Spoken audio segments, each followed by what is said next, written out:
Senator Rhonda Fields had initially taken a stance against vaping following POTUS' September announcement regarding vapor products. But after speaking with many ENDS product advocates, she's changed her tune. Find out more on this edition of Industry Insider.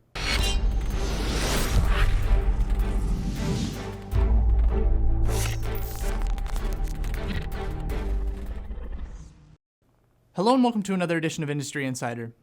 When Donald Trump backed off of his original statement regarding flavored vapor products in September, it seemed as if Colorado lawmakers were ready to take up the cause.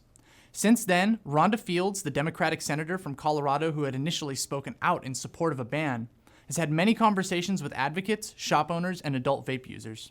She said, quote, "A lot of folks that are adults like the different flavors, and as an adult, even though I know it's harmful to your lungs, people have a right to vape if they want to, and to use flavors if they want to. Even though we know the research shows that the cinnamon flavor, the vanilla flavor, the butter flavor does strong harm to the white blood cells." While we are unsure where Fields is sourcing this information from, it seems that she somewhat values adult choices in harm reduction technology. She says that she could still take up a ban in a bill in the future, however.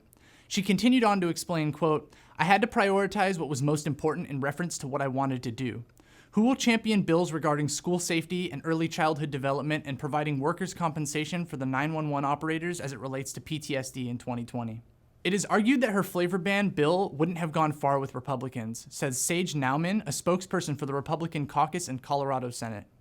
Sage said, quote, "What a great incentive those flavors have been to get people off of cigarettes and over to vaping. A blanket ban ignores that completely." Sage continued on, "It's not like once you turn 18 or 21, you all of a sudden lose a sweet tooth." He also points to additives in black market and even some legal THC products rather than illicit nicotine products as being linked to the lung illnesses popping up nationwide. In early November, the Colorado Marijuana Enforcement Division announced a ban on vaping products that contain vitamin E acetate in addition to medium chain triglycerides, or MCT oil. This ban will take effect in January 2020. Governor Jared Polis has been on the fence about flavored nicotine products since the September announcement. Connor Cahill, a spokesperson for Polis, explained in an email to the publication Westword that, quote, "The governor wants to make sure that we identify solutions that are science-driven and create real change. All data-driven operations are on the table, and that's what's been directed for the staff to look into. The governor remains committed to tackling this growing problem and is looking at the ways we can address it." Rhonda Fields says she hasn't spoken with Polis about a flavor ban bill, but argues that the respective positions don't amount to disinterest. She said, quote, "It doesn't mean that he's not interested or I'm not interested, but sometimes there's bigger fish to fry."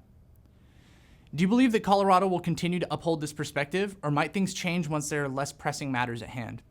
Please share your thoughts with us down below, and as always, don't forget to like, share, subscribe, and ring that bell button to keep up to date with all of our Fight for Flavors content. This has been Nick with Industry Insider, and we'll see you next time.